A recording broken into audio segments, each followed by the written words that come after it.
What about you? Welcome to Premier Lawn's video. Today we're going to talk about how to overseed your lawn for amazing results. We're going to talk about the best time to overseed your lawn, how to get the best germination and what fertilizer to use. So stick around.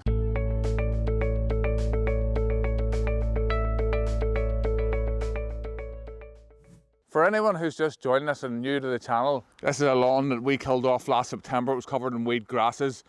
We've shown you every step of the way.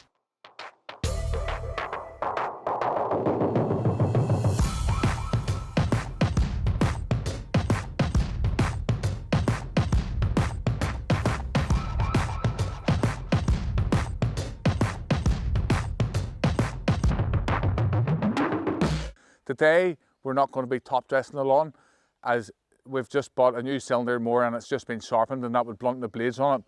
However, if you're planning to top dress your own lawn, you can follow all the tips and tricks that we're talking about in this video.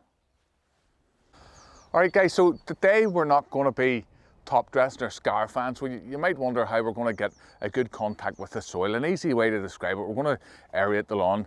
Now whenever we aerate the lawn, we're putting lots of little plant pots, holes into the ground. If you think thousands of little holes in the ground, and these are all going to act as little plant pots, and it's going to give the seeds somewhere safe to germinate.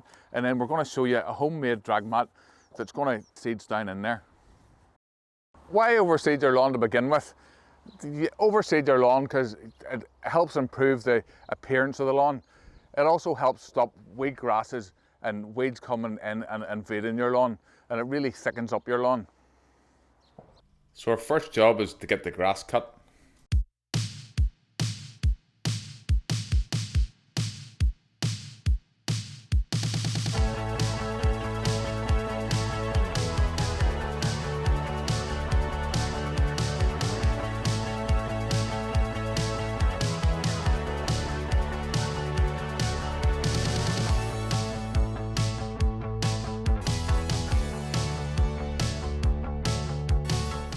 Now it doesn't matter if you have warm season grasses or cool season grasses, these tips are going to work for you. Or if you're in America, Canada, New Zealand, Australia, the UK, we're filming here today in Belfast, Northern Ireland. These tips are going to work no matter where you are, so let's begin. So when's the best time to overseed your lawn? Spring and autumn. So if you're early spring, then you're going to risk frost, and if you're late autumn, then again you're going to risk frost, and that's just one of the chances you take.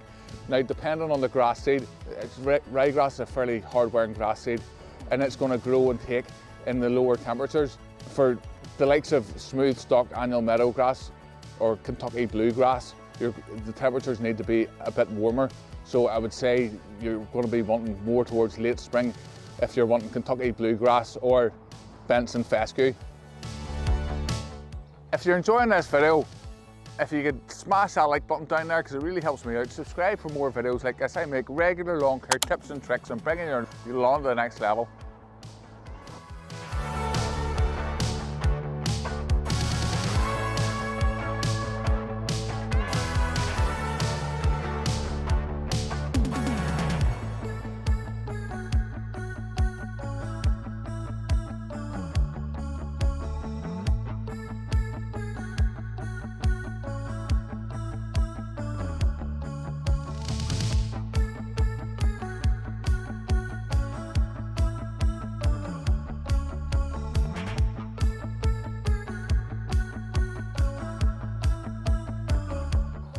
What's the best type of grass seed? That's something that I often get asked.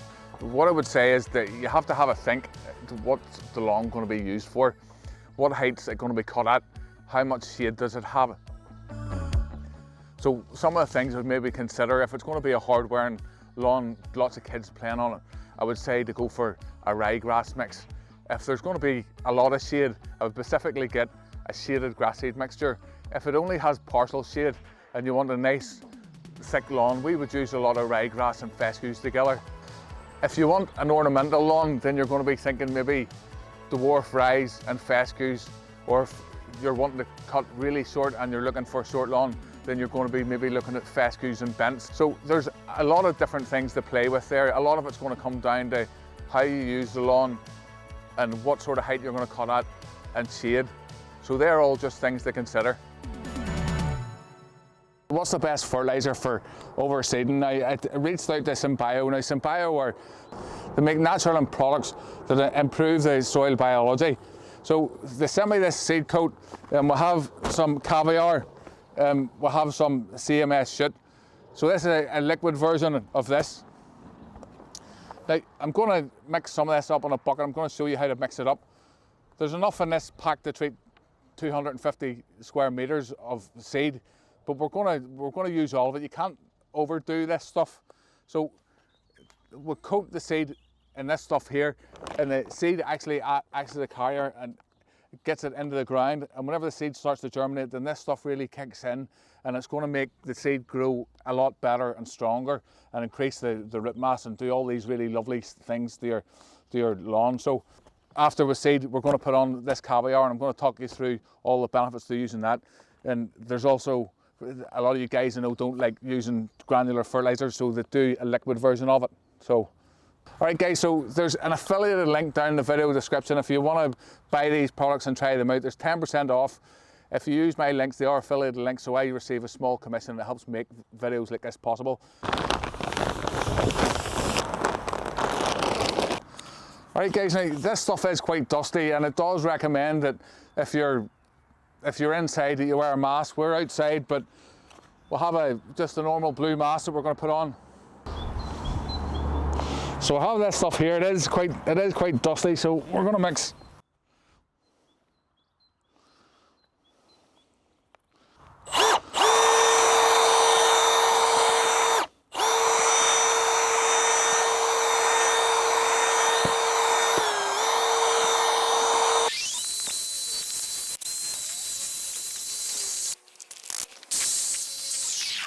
All right guys, so we'll have the seed coat on the seed, then we're going to put it into the fertilizer spreader. Now, a lot of people ask me about how much seed to use. We're going on about 35 to 40 grams for every square meter. Sometimes you're better putting on a little bit extra and thinking about just putting on an extra few for the birds, because they're always going to get some of them. So,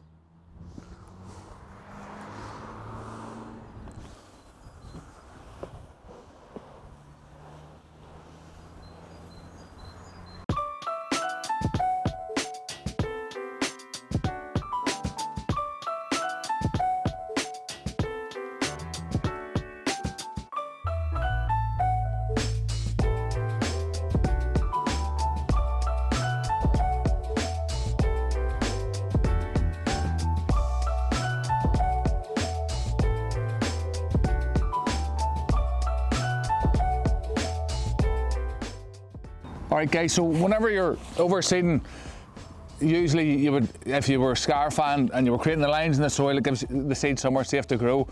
Or if you were top dressing, the top dressing gives a safe area for the seed to grow. Whenever you're aerating and you're overseeding, then it's really important that you find a method to drag the seed down into those holes. So that's what we're going to be doing now.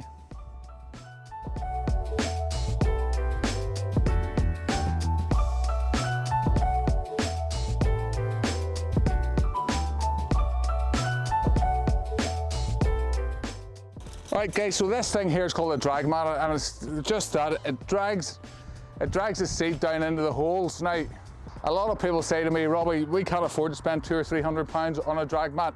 Is there anything else we can use? So I'm going to show you a couple of different ways that we can get the seed down into the holes. One of them is really basic. We're going to see if we can make a DIY version of this drag mat that'll cost you very, very little to make. So let's get on with that now. Now, this method here is only really going to work if your grass is pretty short. You can use a brush or you use a brush, preferably a stiff brush. You actually brush the seed in, so.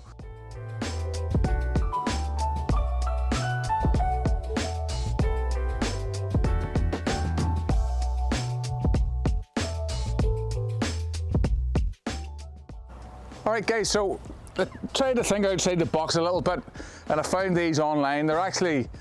They go underneath kids' play areas. They're rubber protection mats. Now you can find these on Amazon. I bought two of them because I thought maybe one of them wouldn't have enough weight, but now I've got it here in my hand. It's probably heavy enough. And I got I got a brush shaft and a bit of rope, so we're going to make a DIY drag mat for absolutely next to nothing. So let's get on with that now. So we're going to go with one and see how that goes.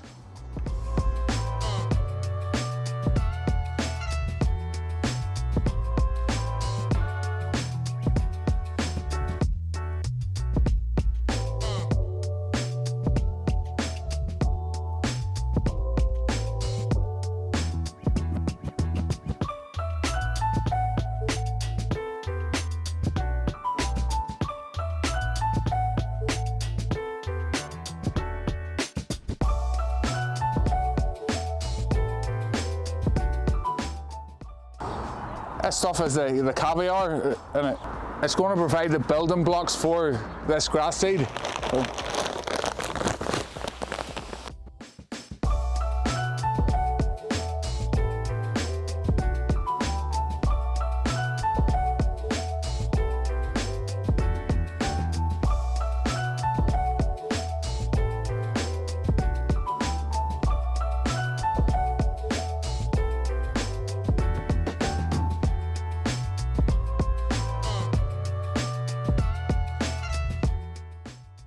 Right guys, so I get asked a lot of questions about how you stop the birds from eating the seed, and they're always going to eat a certain amount of seed, but if you get yourself some bamboo canes and a couple of plastic bags and tie it to it, or otherwise you could get a couple of bamboo canes, a bit of string and CDs in between them, and that will keep the birds away, but it'll not, the birds will still eat some of it. So there you go, that's our Irish scarecrow.